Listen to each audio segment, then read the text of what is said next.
ABN ఛానల్లో గత శనివారం వచ్చినటువంటి ఒక టెలికాస్ట్. సో ఇదేంటి అంటే ఏబిఎన్ ఎండి వేమూరి రాధాకృష్ణ గారు రాసినటువంటి ఒక వీకెండ్ కామెంట్ బై ఆర్కే అనేటువంటి ప్రోగ్రామ్ అని ఒక వాయిస్ ఓవర్ గా ఒక మహిళ చదువుతున్నప్పుడు దాంట్లో ఆయన ప్రస్తావించినటువంటి అంశాలు, ముఖ్యంగా ఆయన ఈ మ్యావిగన్ అమరావతి ఈ రెండిటికి సంబంధించి ఆయన ఒక కామెంట్ చేయాలని చెప్పి అనుకున్నారు. సో ఆంధ్రప్రదేశ్ కి రాజధానిగా అమరావతి ఉంటుంది, గెజిట్ వచ్చేసింది, ఇట్స్ ఓకే. సో ఇక మరొక వైపు ప్లాన్ బి అంటూ జగన్మోహన్ రెడ్డి మచిలీపట్నం, విజయవాడ, గుంటూరు ఈ మూడింటిని ఉద్దేశించి కలిపి మ్యావిగన్ గా పెట్టండి అంటూ ఆయన చెప్పినటువంటి మరొక అంశం.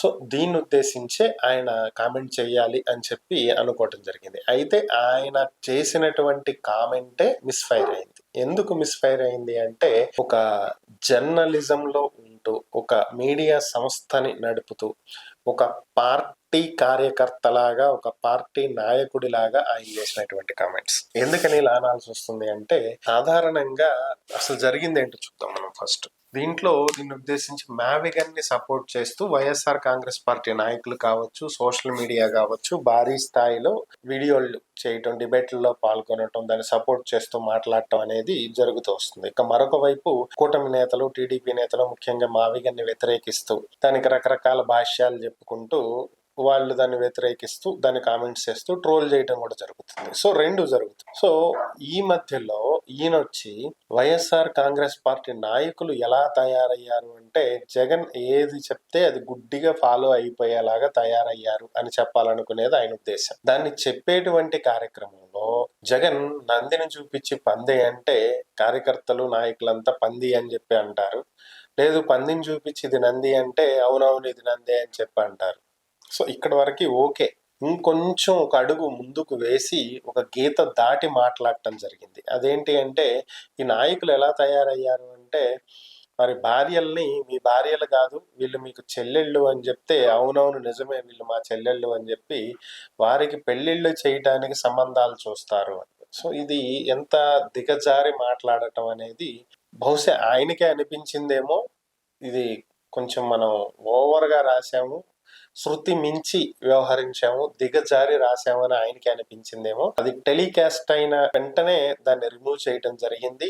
అలాగే same weekend comment by RK అనేది నెక్స్ట్ డే మార్నింగ్ పేపర్ లో పబ్లిష్ అవుతుంది కంటెంట్. ఆ కంటెంట్ ఎక్కడ పబ్లిష్ కాల.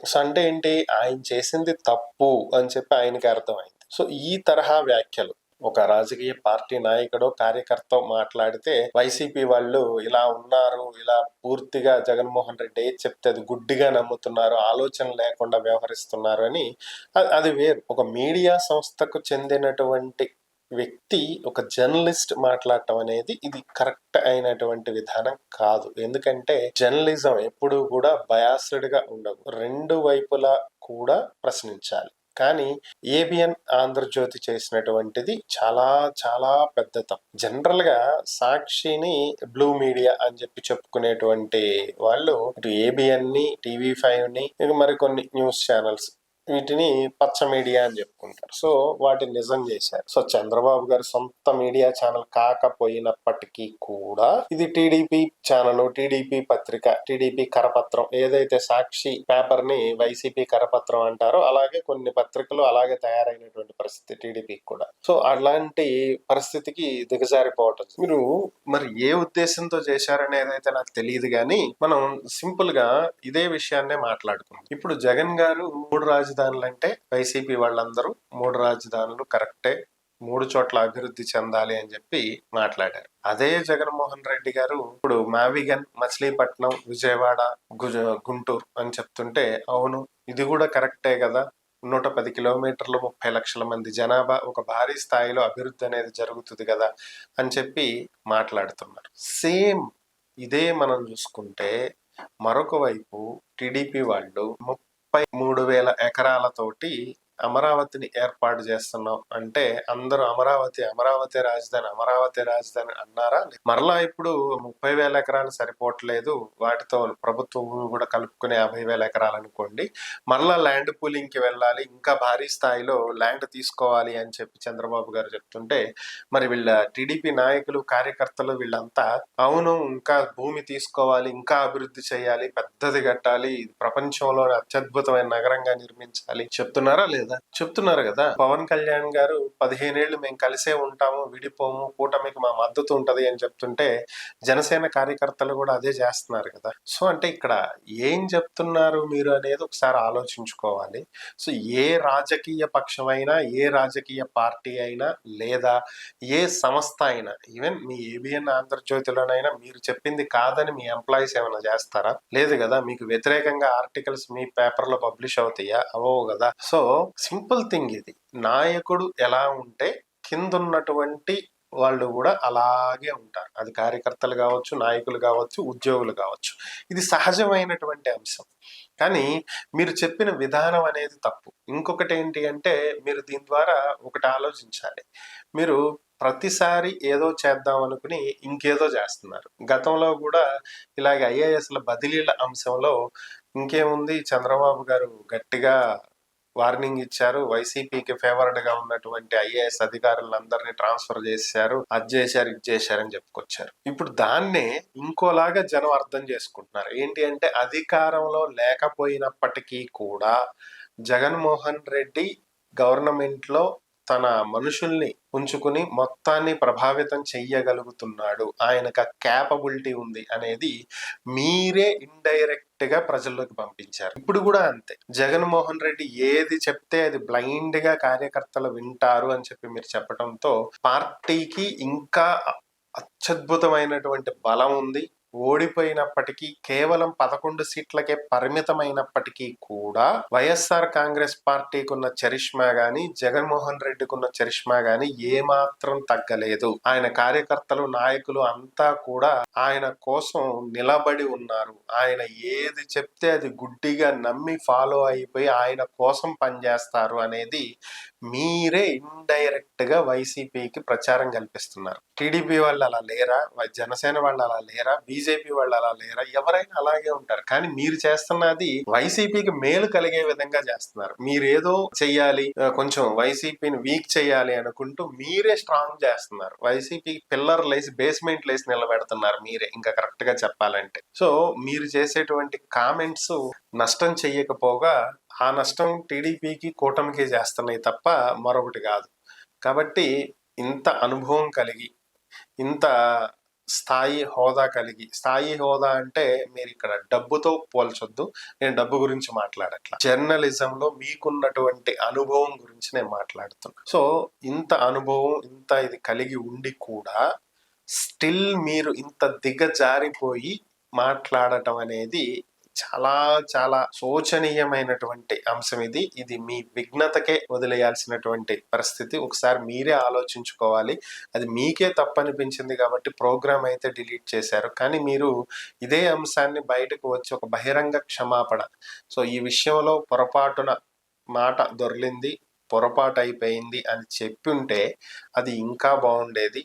దాన్ని మీరు అలా వదిలేయటం, నిరసన తెలియజేయడానికి వచ్చినటువంటి వారి మీద టీడీపీ నేతలు చేస్తున్నటువంటి వ్యాఖ్యలు, దాన్ని మీరు చేసినటువంటి వ్యాఖ్యలను సమర్థిస్తున్నారు అనేటువంటి మెసేజ్ ప్రజల్లోకి వెళ్తుంది. సో అది కూటమికి చాలా నష్టం చేకూర్చేటువంటి అంశం. ఎందుకంటే దాన్ని ఏదో తిమ్మిని బమ్మించేయాలనే ఉద్దేశంతో వాళ్ళు మాట్లాడినట్టు కనిపిస్తుంది. క్లియర్ గా అర్థం అవుతుంది. ఎందుకంటే అక్కడ మీరు మాట్లాడింది వేరు, వీళ్ళు సమర్థించేది ఎలా ఉందంటే కూటమికి, అమరావతికి వ్యతిరేకంగా మాట్లాడటం కోసమే ఈ దాడులు జరిగినాయి అనేది తీసుకెళ్లేటువంటి ప్రయత్నం చేస్తారు. ప్రతిదీ అమరావతికి లింక్ పెడితే అవ్వదు. ఎట్లా ఉంటదంటే మోకాలకి బోడిగుండికి ముడేసినట్టు ఉంటుంది. ఒకదానికి సంబంధం లేనటువంటి అంశాలు. ఇది ఎట్లా తయారైందంటే, ఎన్నికలు వచ్చినప్పుడల్లా కేసీఆర్ గారికి తెలంగాణ సెంటిమెంట్ గుర్తొస్తుంది. ఇంకేముంది, ఆంధ్ర వాళ్ళు వచ్చి ఇక్కడ పోటీ చేస్తున్నారు, ఆంధ్ర వాళ్ళు వచ్చి ఇక్కడ నిలబడుతున్నారు, ఆంధ్ర వాళ్ళ చేతుల్లోకి అధికారం వెళ్ళిపోతుంది అని చెప్పి చేసేటువంటి వ్యాఖ్యలు ఏ విధంగా తయారైనాయో ఇక్కడ సమస్య వచ్చిన ప్రతిసారి దాన్ని తీసుకెళ్లి అమరావతికి ముడిపెట్టడం. ఇంకేముంది, నెక్స్ట్ అమరావతి రాదు, వీళ్ళొస్తే అమరావతి ఉండదు, వీళ్ళొస్తే అదయిద్ది, వీళ్ళొస్తే ఏది కాదు. ఏది జరగాలో అదే జరుగుతుంది. ఎవరు వచ్చినా మారేది మారుతుంది, మారనిది మారదు. ఏది ఎలా ఉండాలో అది అలాగే ఉంటది.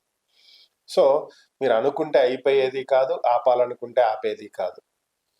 శాశ్వత రాజధాని అని చెప్తున్నారు. నిజంగా మీ గుండెల మీద చెయ్యేసుకుని చెప్పండి, ఒక ప్రభుత్వం చేసినటువంటి చట్టాన్ని మార్చేటువంటి హక్కు ఇంకొక ప్రభుత్వానికి లేదా? ఉంది కదా. ఈ చట్టాలు ఇవన్నీ దేని మీద ఆధారపడి నడుస్తున్నాయి? వీటికి మూలం ఏంటి? మెళ్ళో వేసుకునేటువంటి దండకి కట్టినటువంటి పూలు గాని లేదంటే పూసలు గాని ఏవైనా దేని ఆధారంతో నడుస్తాయి? దారం ఆధారంతో. అలాగే ఈ దారం ఏంటి అంటే భారత రాజ్యాంగం. సో అలాంటి రాజ్యాంగాన్నే మనం ఎన్నో సార్లు అమెండ్మెంట్స్ తీసుకొచ్చి చేంజ్ చేసాం. చిన్న చిన్న చట్టాలు మార్చలేమా? ఖచ్చితంగా మార్చొచ్చు. శాశ్వతం అని చెప్పకండి. అమరావతికి మేము గుర్తింపు తీసుకొచ్చాం, గెజిట్ తీసుకొచ్చాము. విభజన చట్టంలో ఉన్నటువంటి ఉమ్మడి రాజధాని హైదరాబాద్ స్థానంలో ఆంధ్రప్రదేశ్కి రాజధానిగా అమరావతిని నిర్ణయిస్తూ మేము గెజిట్ చేపించామని చెప్పండి, తప్పులేదు. అమరావతి రాజధానిగా ఉండకూడదు అనే ఉద్దేశం ఎవరికీ లేదు. ఆంధ్ర ప్రజలందరూ కూడా అమరావతిని రాజధానిగా కోరుకుంటున్నారు కాబట్టే కూటమిని గెలిపించారు. సో అంతేగాని మేము శాశ్వతంగా దీన్ని తీసుకొచ్చేసాం, ఏదో చేసేసాం అనేటువంటి మాటలతో ప్రజలను నమ్మించేటువంటి ప్రయత్నం మాత్రం చెయ్యొద్దు. దయచేసి తప్పుదోవ పట్టించొద్దు. సమస్య వచ్చినప్పుడల్లా అమరావతి మీదకి తీసుకెళ్లి టాపిక్ ని డైవర్ట్ చేసి ఒక సెంటిమెంట్ లో అమరావతిని మాత్రం దయచేసి వాడుకోకండి. ఈ సెంటిమెంట్లలోకి అమరావతి రైతులని లాక్కొచ్చి వారిని నష్టపరచకండి దయచేసి. సో మీరు చేసింది అయితే 100% తప్పు, దాన్ని సమర్థించుకోవద్దు. ప్రభుత్వం కూడా దీన్ని సమర్థించడం సరైనటువంటి అంశం కాదు. ఈరోజు మాట్లాడినటువంటి కొంతమంది మంత్రులు కావచ్చు, ఎమ్మెల్యేలు కావచ్చు, ఇది సరైనటువంటి విధానం కాదు. ఎందుకంటే జరిగిన తప్పును తప్పని ఒప్పుకోండి, ఇది పొరపాటు జరిగింది. సో అది ఏబిఎన్ ఆంధ్రజ్యోతికి వైసీపీకి మధ్య ఉన్నటువంటి అంశం. ఏదన్నా ఉంటే దాన్ని లీగల్ గా వాళ్ళు కోర్టుల్లో తేల్చుకుంటారో, లేదా కంప్లైంట్ ఇస్తే ప్రభుత్వం మీద ఉంది కాబట్టి లా అండ్ ఆర్డర్ ప్రకారం ఏదైతే చర్యలు తీసుకోవాలో అది తీసుకోండి, తప్పలేదు. అంతేగాని అదేదో మీ పార్టీ వాళ్ళని, మీ పార్టీ నేతల్ని అన్నట్లుగా మీరు ఏబిఎన్ కి కొమ్ము కాసి మాట్లాడటం అనేది చాలా చాలా రాంగ్ స్టెప్. అది దాన్ని సమర్థించడం ఇంకా పెద్ద తప్పు. ఈ తప్పులు చేసి మీ పతనానికి మీరే పునాదులు వేసుకోవద్దు.